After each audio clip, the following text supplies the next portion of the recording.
Assalamualaikum warahmatullahi wabarakatuh. Waalaikumsalam warahmatullahi wabarakatuh. Alhamdulillah, assalatu wassalamu ala rasulillah Sayyidina wa maulana Muhammadin abdillah wa ala alihi wa sahbihi wa man wala. La hawla wa la quwwata illa billah, amma ba'du. Baik rekan-rekan sekalian, alhamdulillah pada malam hari ini kita bisa kembali bertemu, berkumpul. Tentunya tidak ada tujuan lain untuk islahun nafsi ya. Apa itu islahun nafsi? Islahun nafsi itu tujuan untuk memperbaiki diri gitu. Karena manusia itu memang tempatnya serba kekurangan, tempat sebuah kesalahan, sehingga orang yang beruntung itu adalah orang yang memang ada kehendak untuk memperbaiki diri dan berusaha untuk memperbaiki diri, atau islahun nafs, atau bahasa dalam Al-Quran adalah qad aflaha man tazakka. Jadi orang yang dia punya kemauan, punya keinginan untuk mensucikan diri, membersihkan diri, memperbaiki diri, maka itu yang akan digolongkan sebagai orang yang aflah, orang yang akan beruntung, akan bahagia. Baik, pada kesempatan malam hari ini saya akan membahas tentang istilah khauf dan roja ya. Khauf dan roja. Apa itu khauf, apa itu roja ya, ini adalah pekerjaan hati ya, karena amal yang Allah pandang kan sebenarnya adalah hati kita ya. Karena setiap manusia ini kan akan binasa kecuali orang yang alim. Orang yang alim pun akan binasa kecuali orang yang mengamalkan ilmunya. Bahkan orang yang sudah mengamalkan ilmunya masih bisa binasa, bisa rusak, kecuali memang yang Allah beri hatinya sebuah keikhlasan. Berarti hati sangat penting gitu ya, termasuk roja. Khauf, roja ini harapan, khauf ini adalah perasaan takut. Jadi pernah Rasulullah SAW mendatangi seorang laki-laki yang laki-laki itu dalam kondisi sakaratul maut, yang mendekati ajalnya. Maka Rasulullah mengatakan, bagaimana kondisimu sekarang? Laki-laki itu menjawab, kondisiku sekarang berada dalam roja, berharap kepada Allah Subhanahu wa taala, dan dalam kondisi khauf, takut akan dosa-dosanya. Maka Rasulullah mengatakan bahwa apabila dalam kondisi seperti ini seseorang itu memiliki dua sifat ini, sifat harap dan sifat takut, maka Allah Subhanahu wa taala akan mengabulkan apa yang diharapkan dan Allah Subhanahu wa taala akan menjauhkan apa yang dia khawatirkan, apa yang dia takutkan. Nah, ini begitu banyak ayat-ayat yang di situ ada unsur tarhib sama targhib ya. Nah, ini nanti kaitannya dengan jangan sampailah kita dalam mengarungi kehidupan ini itu hanya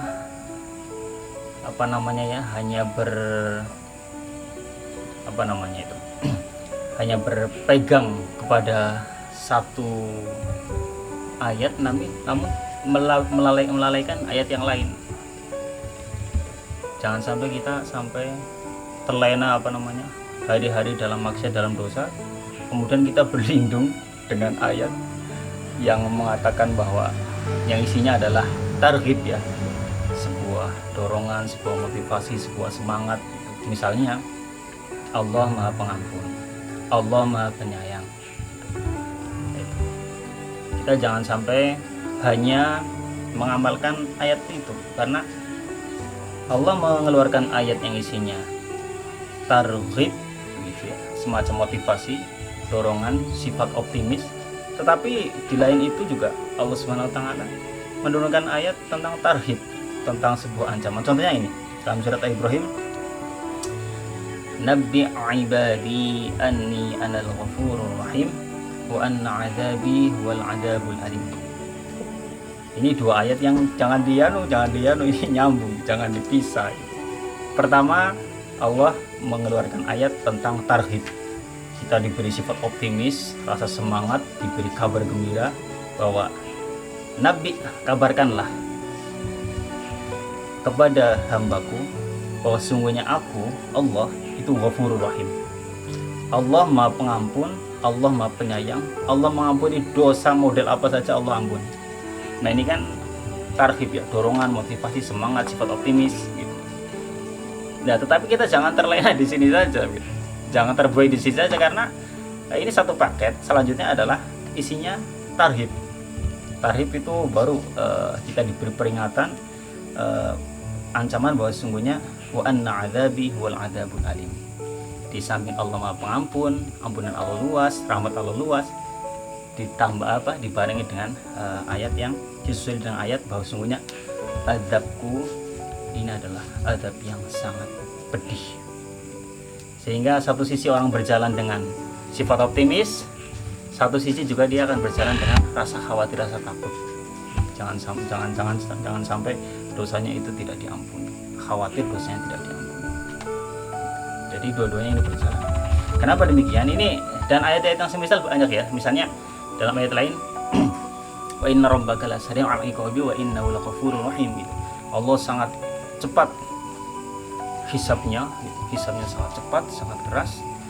Kemudian dan Allah juga Maha Pengampun. Atau dibalik seperti itu ya. Ininya sama. Ada setelah tarhib atau tarhib dulu baru targhib ya. Ada yang pakai h, ada yang pakai gha begitu ya. Kenapa demikian? Di sini ada sebuah hadis ya, Rasulullah mengatakan, "Lau ya'lamul mu'min ma 'indallahi minal 'uqubati ma tama'a fi jannati ahadun." Kalau ada seorang mukmin yang dia melihat daripada siksa-siksa Allah Subhanahu wa taala, maka tidak ada seorang mukmin yang akan berharap dengan surganya Allah. Ketika seorang mukmin gitu mengetahui ya apa yang di sisi Allah berupa siksa-siksa itu, maka orang mukmin tidak ada satupun orang mukmin yang dia akan mengharapkan surga. Karena memang ketika Allah menyiksa, yowis benar-benar begitu. Maka kita dikenalkan dengan malaikat Zabaniyah yang jumlahnya 19 ya. Zabaniyah, malaikat juru siksa yang jumlahnya 19. Mereka punya sifat kasar, punya sifat bengis, sama sekali tidak ada senyum, rasa kasihan, rasa rahmat di dalam hati malaikat ini dicabut. Memang benar-benar super nggak punya hati begitu malaikat seperti itu. Maka ketika seseorang mukmin itu mengetahui siksanya Allah Subhanahu wa taala, maka sudah ibarat kita gini. Ada sebuah penjara di situ di penjara itu ada LP lah misalnya. Misalkan ini ya, contoh saja. Di situ sistem siksaannya luar biasa, bukannya dikurung, macam siksaan, sehingga ketika kita menyaksikan, waduh, ini kalau saya masuk ini sudah jangan harap bisa keluar, jangan harap bisa keringan, karena memang luar biasa. Siksanya dahsyat, para penjaganya pun luar biasa bengisnya. Nah inilah gambaran siksa Allah itu seperti itu. Sehingga kalau orang mukmin tahu siksanya Allah itu, maka dia tidak akan ada harapan lagi, seperti gak ada harapan lagi nih, mau bebas dari sini, mau dapat keringan dari sini. Itu saking dahsyatnya siksanya Allah Subhanahu wa taala. Lah, itu tentang tarhib, ancaman Allah. Tetapi satu lagi, ini tidak bisa diputus itu. Ini harus disambung dengan ayat tarhibnya. Nabbi ibadi anni anal ghafurur rahim. Allah Maha Pengampun, Allah Maha Penyayang. Sehingga di sini dikatakan, law ya'lamul kafiru ma 'indallahi minar rahmati al-'uqubata. Apabila orang kafir itu tahu apa yang di sisi Allah berupa rahmat, berupa ini tadi salah baca ya, terlewat ya, sampai minar rahmati saja. Lau ya'lamul kafiru ma 'indallahi minar rahmati, sampai situ. Apabila orang kafir itu ngerti apa yang di sisi Allah berupa rahmat, kasih sayang Allah, ampunan Allah, maka orang kafir itu tidak ada yang berputus asa dari rahmat Allah. Artinya rahmat Allah itu benar-benar sangat luas. Bagi ini jangankan orang yang mukmin ya, bahkan orang kafir pun ya, orang yang tidak beriman kepada Allah itu, andaikan mereka ngerti rahmat Allah begitu luasnya, ampunan Allah begitu luasnya, itu mereka benar-benar seperti ketika melihat rahmat itu, mereka benar-benar optimisme sangat tinggi bahwa saya termasuk orang yang akan mendapatkan maghfirah, ampunan, saya juga termasuk akan mendapatkan maaf dari Allah Subhanahu wa taala, dan saya akan diampuni, saya akan bebas begitu. Ya, dua ayat ini harus jalan gitu, sehingga kita jangan sampai terus-terusan dalam dosa kemudian kita mengatakan Allah Maha Pengasih dan Penyayang, ataupun kebalikannya begitu kan. Kita taat kepada Allah tapi melupakan daripada siksanya Allah. Ini dua-duanya harus jalan. Lah, dua ini tadi ya hadisnya Rasulullah yang antara roja dan khauf ya.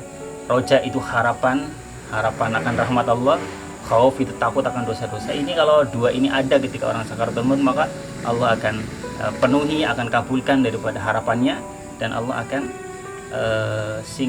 hilangkan daripada ketakutannya itu.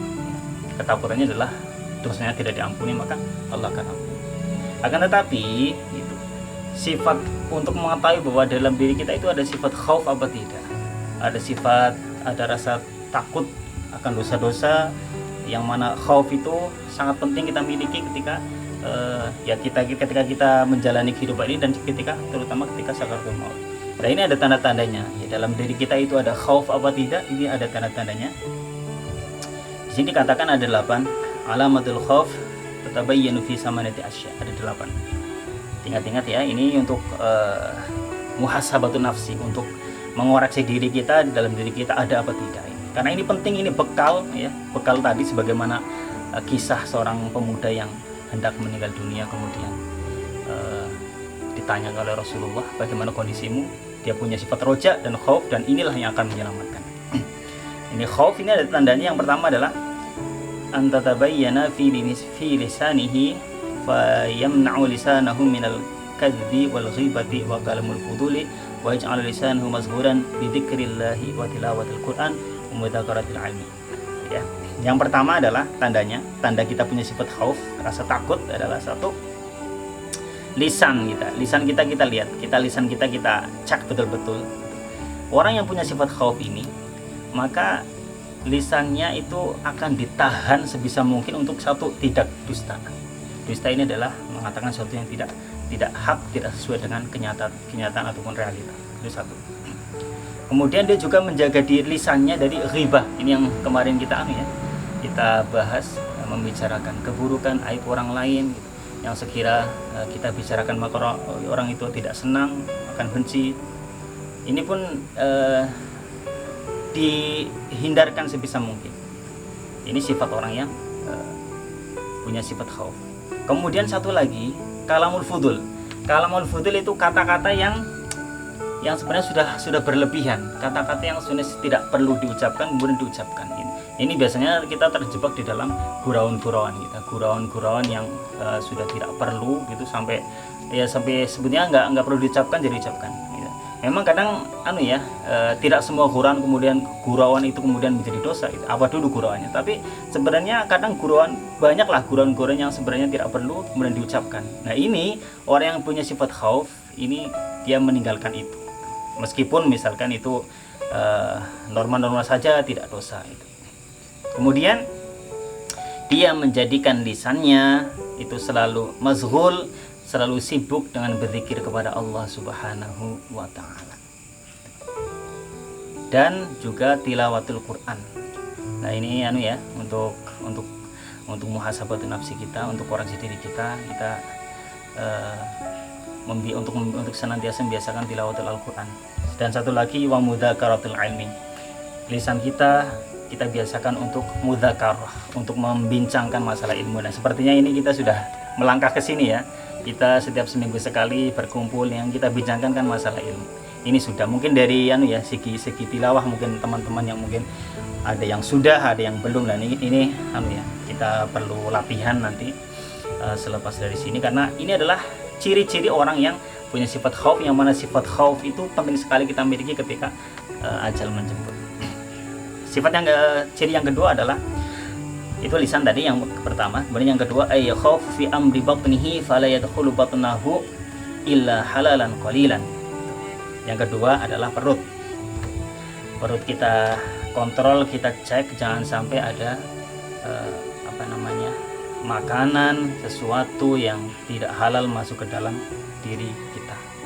Karena kalau ini efeknya besar sekali ya. Makanan haram itu efeknya memang selain menjadi penghalang doa, juga nanti kita akan berat sekali untuk beribadah dan juga akan ringan sekali untuk melakukan dosa. Ini efek daripada makanan-makanan yang tidak halal. Maka orang yang punya sifat khauf, dia akan menjaga perutnya dari perkara-perkara yang haram.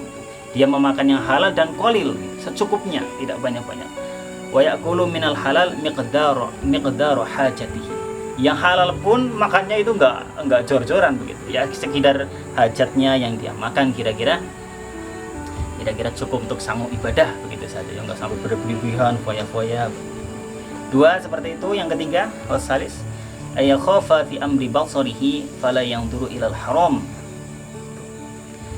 Tadi sudah, lisan sudah, kemudian perut sudah, kemudian sekarang mata. Orang yang punya sifat khauf, rasa takut, itu juga dia berusaha untuk menjaga pandangannya, la yanzur ilal haram. Tidak boleh memandang, dia menjaga sekali dari hal-hal yang dilarang dipandang. Banyak sekali ya hal-hal yang dilarang dipandang, ya terutama adalah masalah aurat. Aurat baik laki-laki ataupun perempuan itu ya nggak boleh dipandang, memang nggak boleh begitu ya. Terutama memang aurat wanita begitu. Aurat wanita memang efeknya luar biasa ya, karena wanita ini kan panah daripada panah syaitan gitu. Ketika mata kita tertuju, maka caranya bagaimana? Kalau kita sekarang kan zaman seperti ini memang untuk menghindari untuk menjaga pandangan kita berat, karena memang sekarang wanita-wanita kan dengan pakaian yang tidak syar'i gitu, auratnya terbuka di mana-mana kita jumpai begitu. Maka kalau kita memandang pertama kita pandang tentunya tanpa sengaja begitu ya. Tanpa sengaja ya kita segera kita alihkan pandangan kita, kemudian kita beristighfar gitu. Dan ini tidak termasuk dosa gitu. Ini tidak termasuk dosa.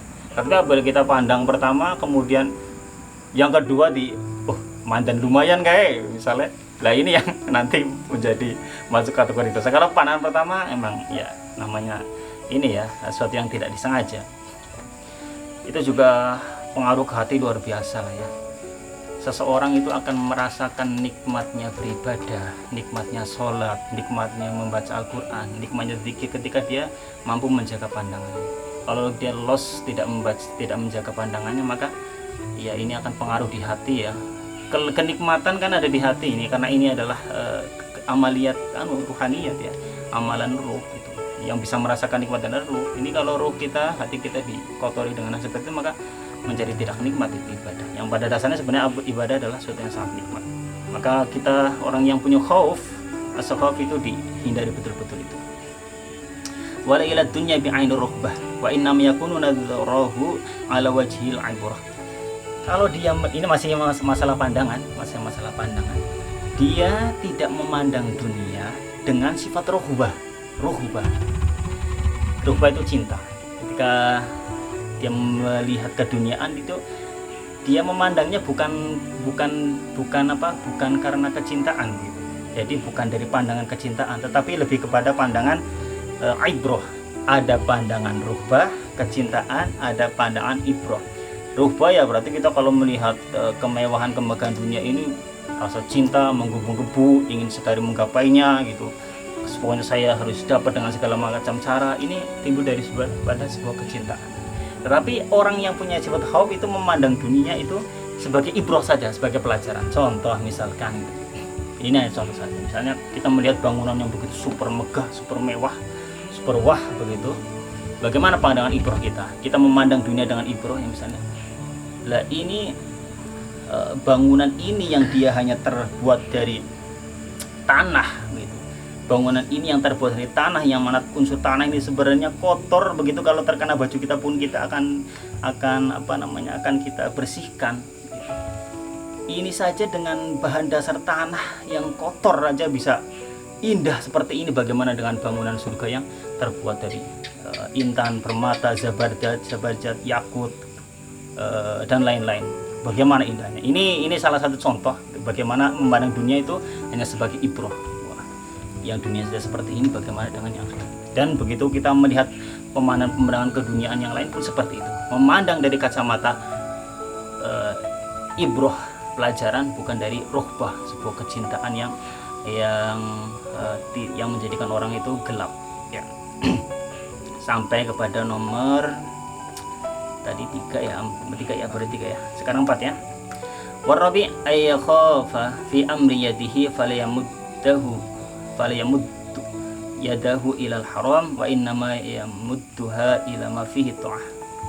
Kemudian tangan ya. Orang yang punya sifat khauf, dia menjaga tangannya. Tangannya itu tidaklah digunakan, tidaklah dipanjangkan di sini, yamuddu memanjangkan kepada yang haram. Berarti dia berusaha, dia mencari rizki ya. Otomatis kan di sini dikatakan tangan ya, karena memang asbab kebanyakan orang mencari rezeki pasti pakai tangan gitu. Dan bekerja itu pasti tangan. Maka dia tidak memanjangkan tangannya kepada yang haram-haram gitu.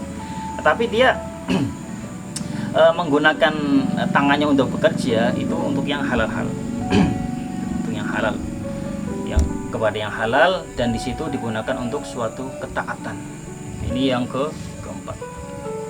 Kemudian yang kelima, al-khamis ay yakhafa fi amri qadamaihi fala yamshi fi ma'siyatillahi ta'ala wa innama yamshi fi ta'atillah.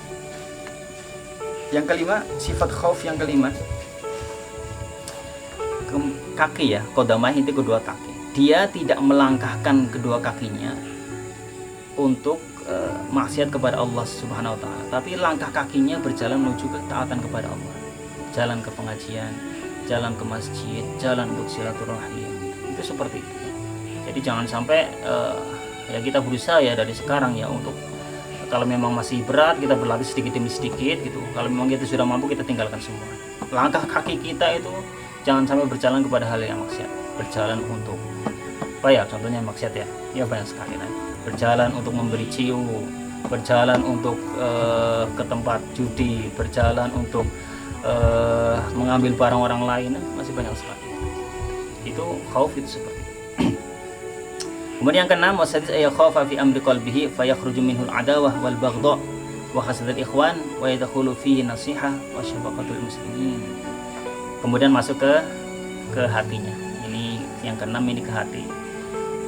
Orang yang punya sifat khauf, dia itu berusaha untuk mengeluarkan hatinya dari adawah. Adawah itu permusuhan, dendam, kemudian pertikaian kepada saudara muslim kita ya, walaupun mungkin ya biasalah tidak dalam bergaul dengan masyarakat ada yang tidak cocok. Jangan sampai kita kalaupun misal timbul kebencian itu kita berusaha untuk menghilangkan. Caranya bagaimana? Caranya kita memasukkan fihin nasihah wa syafaqatul muslimin. Kita masukkan dalam hati kita nasihat agama, kemudian kita masukkan ke dalam hati kita rasa kasih sayang terhadap saudara muslim. Ya, caranya banyak sekali ya untuk menimbulkan rasa kasih sayang. Biasanya ya dengan saling mendoakan, biarpun mereka tidak baik dengan kita doakan. Kemudian hadiah, terutama ini hadiah ya, kita untuk meluluhkan, untuk menyatukan hati, ini salah satunya adalah dengan kita saling memberikan hadiah. Mudah sekali, dan hadiah biasanya itu nggak harus yang mewah mahal. Hal-hal yang sepele, kita punya apa di rumah kita kasihkan, itu sudah bagian daripada usaha untuk menanamkan rasa kasih sayang terhadap saudara muslim. Ini adalah sifat yang dimiliki oleh orang yang khauf.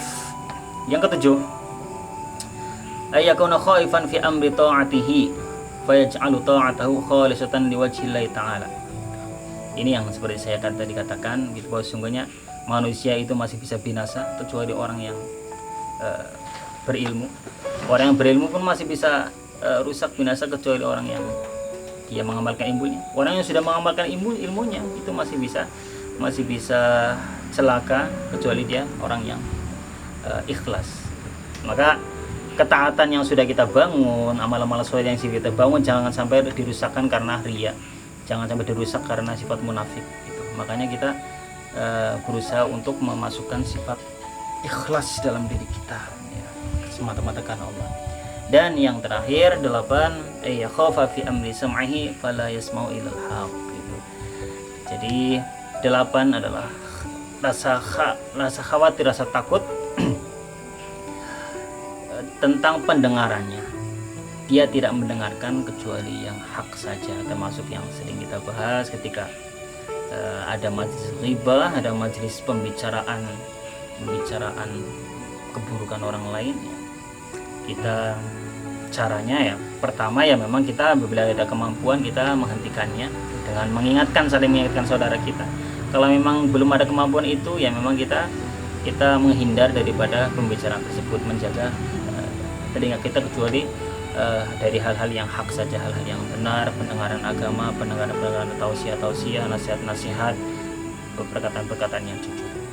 Itu ya, jadi 2 sifat yang sangat penting kita miliki ketika kita mengarungi dunia ini ya, kehidupan ini. Dan juga apa yang lebih penting lagi ketika menjelang sakaratul maut adalah sifat khauf dan sifat roja, rasa takut ya, dan rasa harap. Takut dosanya tidak diampuni, kemudian berharap ya, ampunan Allah, rahmat Allah Subhanahu wa taala. Ini 2 harus jalan karena ayatnya memang selalu bersambungan gitu ya. Allah Maha Pengampun, Allah Maha Penyayang, Allah juga punya siksa yang sangat pedih. Sehingga jangan sampai kita mengamalkan satu ayat meninggalkan ayat yang lain. Dua-duanya harus jalan, dan apabila orang punya 2 sifat ini ketika sakaratul maut, maka yang dia takutkan akan diselamatkan oleh Allah Subhanahu wa taala, yang dia harapkan akan dimudahkan, dikabulkan oleh Allah Subhanahu wa taala. Semoga bermanfaat. Wabillahi taufiq hidayah. Assalamualaikum warahmatullahi wabarakatuh.